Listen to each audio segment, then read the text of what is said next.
Assalamualaikum warahmatullahi wabarakatuh. Pada kesempatan kali ini saya akan menjelaskan tentang alkanon atau nama lainnya adalah keton. Jadi alkanon merupakan golongan senyawa karbon dengan gugus karbonil. Nah, gugus fungsi karbonil ini terletak di tengah-tengah di antara dua buah alkil. Sehingga alkanon punya rumus umum RC ikatan rangkap O, kemudian R aksen. R yang di sebelah kiri dan R yang sebelah kanan bisa sama dan bisa juga berbeda. Bila R yang kiri dan R yang sebelah kanan ini sama, maka kita dapat memperoleh keton simetris. Namun, saat R yang di sebelah kanan dan R aksen yang sebelah kiri ini berbeda, maka yang diperoleh adalah keton asimetris. Jadi, kalau pada pertemuan kemarin kita berbicara tentang aldehid. Aldehid ini sama-sama memiliki gugus fungsi karbonil, cuma terletak di akhir, di posisi ujung pada rantai C atau terminal pada rantai C. Sedangkan alkanon ini adalah senyawa karbon dengan gugus fungsi karbonil. Karbonil itu C, ikatan rangkap dengan O ya. Terletak di antara dua buah alkil. Ini contohnya. Jadi di sini ada jika R sama dengan R aksen, maka kita peroleh keton tunggal atau biasanya saya sebutnya keton simetris. Jadi yang sebelah sini, misalkan di sini etil, yang di sini juga sama-sama etil, maka diperoleh keton yang simetris. Jika R tidak sama dengan R aksen, maka kita peroleh keton majemuk. Jadi posisi CO karbonil ini tidak harus di tengah. Intinya CO karbonil ini harus berada di tengah-tengah di antara 2C. Nah, untuk tata nama ini sistemnya ada dua, yaitu sistem IUPAC, sistem yang umum digunakan yang sudah disetujui secara internasional. Kemudian sistem yang kedua adalah trivial, yaitu yang nama yang biasanya digunakan untuk nama dagang. Nah, untuk tata nama sistem IUPAC ini, langkah pertama kita harus menentukan rantai utama dengan cara memilih deretan C yang terpanjang dan harus mengandung gugus fungsi karbonil tersebut. Jadi meskipun itu paling panjang, kalau tidak mengandung gugus fungsi karbonil, maka itu bukan rantai induk atau rantai utama. Jadi syarat untuk menjadikan itu rantai utama atau rantai induk adalah yang paling utama harus mengandung gugus fungsi karbonil, kemudian pilih dengan rantai C yang paling panjang. Setelah menemukan rantai utama tersebut, maka lakukan penomoran rantai induk atau rantai utama. Penomoran dimulai dari ujung yang paling dekat dengan atom karbonil, dengan gugus karbonil. Di sini, nah, ini kita lihat C-nya ada berapa? Ada 1, 2, 3, 4. Ini C25 ya, langsung kita hitung ada 2 di sini. Berarti total rantai karbonnya adalah C4. Kalau 4 dengan penomorannya dimulai dari yang paling dekat dengan cabang. Maaf, dengan gugus fungsi. Jadi nomor satunya kita mulai dari sebelah kanan. 1, 2, 3, 4. Sehingga penomorannya, tuliskan dulu nomor gugus fungsi tersebut terletak. Jadi misalkan di sini terletak C kardinal pada nomor 2. Berarti tulis 2 buta, karena awalnya butana, karena ini keton maka beri akhiran on, butanon. Jadi 2 butanon. Contoh yang kedua, nah misalkan di sini ada rantai seperti ini, rantai utamanya kita tahu di sini ada pentana C5. Nah, penomorannya harus mulai dari mana? Yang paling didahulukan, yang paling dekat dengan karbonil, meskipun di sini cabangnya nanti diberi menjadi nomor besar, tapi prioritas utama kita adalah penomoran sekecil mungkin pada C karbonil ini. Jadi penomoran dimulai dari sebelah kiri. Jadi 1, 2, 3, 4, 5. Kemudian setelah kita berikan nomor, baru kita beri nama, tulis dulu nomor cabang tersebut terletak pada rantai C yang keberapa. Dari cabang kita peroleh satu cabang di sini yaitu cabang metil. Metilnya terletak pada nomor C berapa? Pada C4. Maka sebut 4 metil, kemudian tuliskan nomor gugus fungsi karbonil terletak. Di sini di nomor 2. Jadi bisa 4 metil 2 pentanon. Ini contoh yang ketiga. Di sini ada heksanon, ini rantai karbon utamanya. Penomorannya dari sini, berarti ini 1, 2, 3, 4, 5, 6. Sehingga penomorannya menjadi cabang metil terletak di nomor 5, cabang karbonil, gugus karbonilnya terletak di nomor 3. Berarti namanya menjadi 5 metil 3 heksanon. Selanjutnya ada senyawa seperti ini. Di sini kita memperoleh 2 cabang, yaitu 2 cabang sama-sama metil juga. Yang satunya ada gugus fungsi. Penomoran nomor 1 dimulai dari yang dekat dengan gugus fungsi, karena di sini gugus fungsinya tidak terletak di tengah-tengah. Maka kita mulai nomor satunya dari sebelah kanan. 1, 2, 3, 4, 5, 6. Nah, kalau 2 cabang seperti ini, maka penomoran ditulis, semuanya ditulis 4,5, karena cabangnya sama-sama ya, sama-sama metil, maka langsung kita gabung 4,5. Metilnya ada 2, maka ditulis dimetil 3 heksanon. Kemudian selanjutnya yaitu penamaan trivial.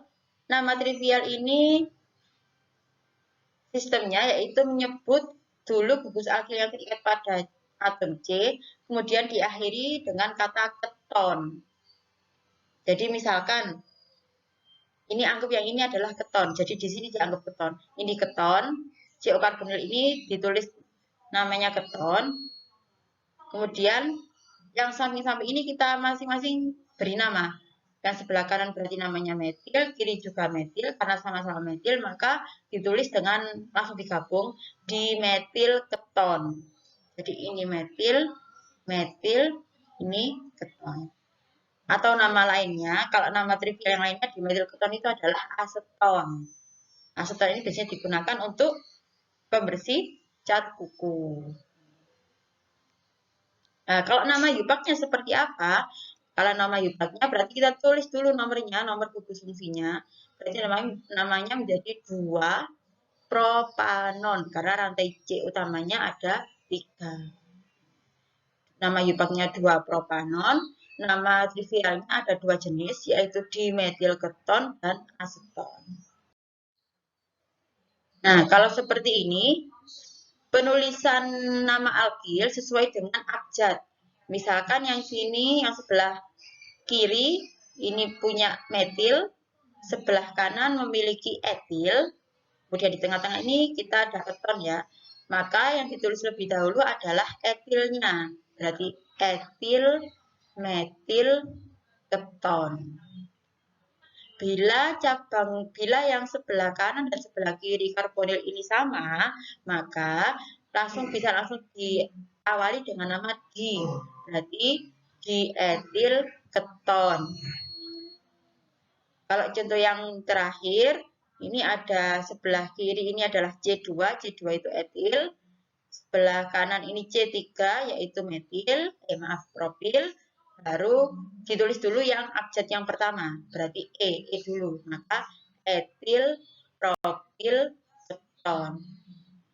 Etil, propil, keton. Nah, ini masih ada. Nah, kalau yang seperti ini, bagaimana penamaan trivialnya? Jadi ini perlu diingat, kemarin kita sudah pernah membahas ada isopropil, ada N-propil, butil, isobutil, tersier butil. Nah, kalau seperti ini lakukan penamaan isopropil. Jadi ini ini yang terikat pada C nomor 2 pada gugus propil, maka ditulis metil isopropil keton.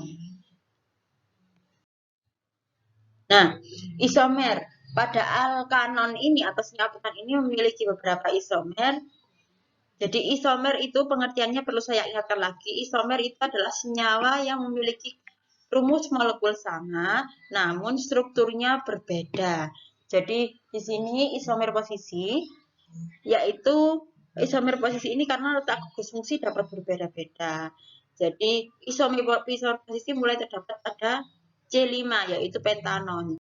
Isomer posisi C5H10O ada 3 yaitu 2 pentanon. Jadi saat C karbonil terletak pada nomor 2. Kemudian 3 pentanon yaitu saat C karbonil terletak pada nomor 3. Yang ketiga adalah 3 metil 2 butanon yaitu terletak ada cabang pada posisi 3 metil dan posisi C karbonil tetap pada C2. Sama-sama ini C5 juga 1, 2, 3, 4, 5. Rumus molekulnya sama tapi strukturnya berbeda dan posisi gugus fungsinya berbeda, itu disebut dengan isomer. Nah, yang kedua adalah isomer fungsi. Isomer fungsi ini yaitu isomer yang disebabkan oleh rumus molekul sama tetapi gugus fungsinya berbeda. Jadi kalau isomer fungsi ini kemarin misalkan alkohol gugus fungsi OH, dia memiliki isomer fungsi dengan ether, gugus fungsinya OR. Tapi rumus molekulnya sama. Nah, begitu juga dengan aldehid dan keton. Jadi isomer fungsi dari keton yaitu C karbonil. Maka keton ini memiliki isomer fungsi yaitu aldehid. Nah, jadi rumus molekul untuk alkanon dan alkanon ini sama. Rumus molekulnya aldehid dan keton ini sama yaitu CnH2NO. Sini. Bisa dilihat. Ini C5. Untuk aldehid C5 kita lihat seperti ini. Dia berisomer fungsi dengan keton. 2 pentanon. Bisa dibaca ya yang ini. Nah, sifat fisiknya titik keton relatif lebih tinggi daripada senyawa hidrokarbon dengan MR yang hampir sama. Ini. Larut dalam air pada suhu kamar, alkanon atau keton suhu rendah berupa zat cair tidak berwarna dan berbau. Pada alkanon C karbon yang pertengahan, maksudnya suhu pertengahan itu antara C5 ke atas berupa zat cair yang sukar larut. Pada suhu tinggi misalkan C10 ke atas, C22 ke atas itu berupa zat padat pada suhu kamar. Nah, sifat kimianya alkanon dapat mengalami reaksi adisi. Reaksi adisi adalah reaksi pemutusan ikatan rangkap menjadi ikatan tunggal. Ini. Ciri-cirinya di sini ya, ciri-cirinya. Yang pertama, alkanon dapat bereaksi adisi dengan H2 atau hidrogen menghasilkan alkohol sekunder.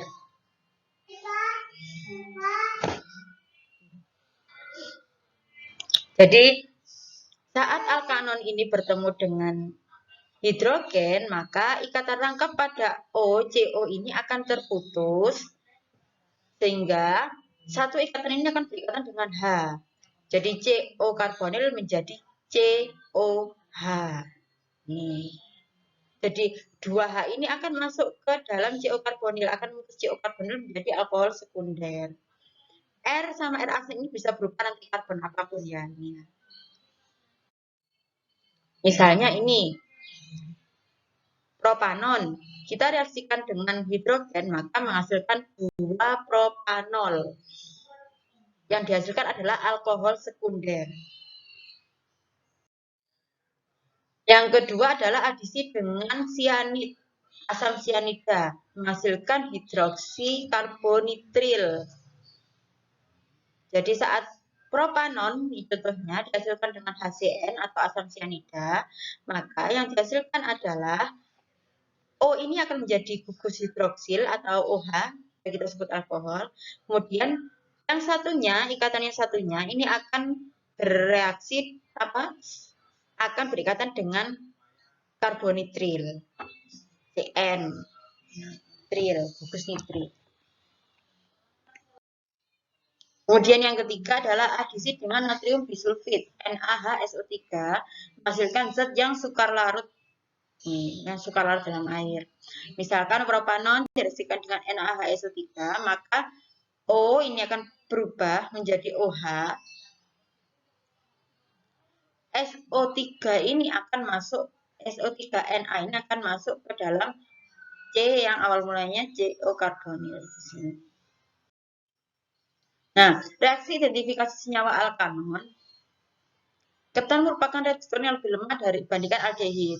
Jadi, zat-zat pengoksidasi lemah seperti regentolen dan valine tidak dapat mengoksidasi keton, sehingga prinsip ini digunakan untuk identifikasi antara keton dan aldehid. Kalau pada kemarin aldehid, saat kita reaksikan dengan regentolen, maka menghasilkan cermin perak, yaitu Ag, karena terjadi reaksi oksidasi reduksi.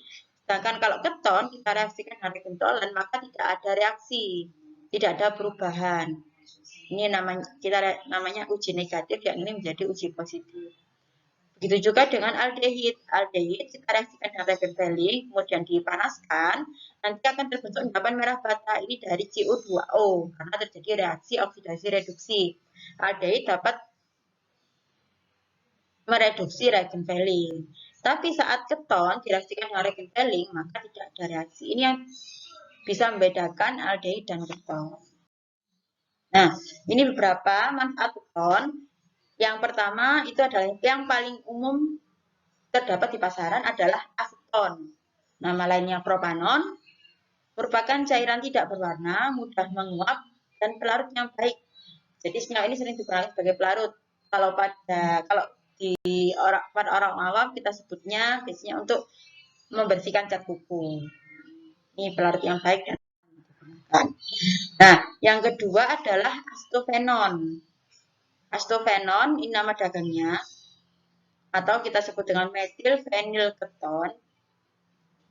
Senyawa ini sering digunakan sebagai hipnotik. Nah, senyawa kloroasetofenon banyak dipergunakan sebagai gas air mata. Jadi ada yang berbahaya juga, ada yang bermanfaat juga. Kalau disalahgunakan, asal mulanya bermanfaat. Jadi bahan baku pembuatan zat organik lain seperti kloroform, itu juga kloroform yang digunakan sebagai obat bius. Nah, selain aseton, beberapa senyawa alkohol banyak yang berbau harum. Nah, biasanya digunakan campuran parfum dan kosmetik. Bahaya keton, nah, aseton juga terdapat dalam rokok yang dapat menyebabkan jantung koroner. Ini salah satu bahayanya. Dalam waktu singkat dapat menyebabkan iritasi hidung, naiknya detak jantung, mual, dan muntah-muntah. Ini kalau kita belum terbiasa dengan bau aseton. Dalam jumlah besar bisa mengakibatkan koma, kematian, dan gangguan pernafasan. Jadi oleh karena itu biasanya saat kita praktikum dalam lab, karena dalam lab itu terdapat senyawa aseton dalam konsentrasi yang tinggi dan kemurnian yang tinggi, biasanya makanya kita harus menggunakan alat pelindung diri yang lengkap, dan yang paling utama harus menggunakan jas lab dan masker. Jadi menghirup sejumlah besar uap aseton dapat menyebabkan iritasi saluran pernafasan dan mata. Dan yang paling parah, kalau yang parah dapat menyebabkan kerusakan pada otak dan diabetes ketoasidosis atau DKA. Zat keton ini zat yang mudah ditemukan.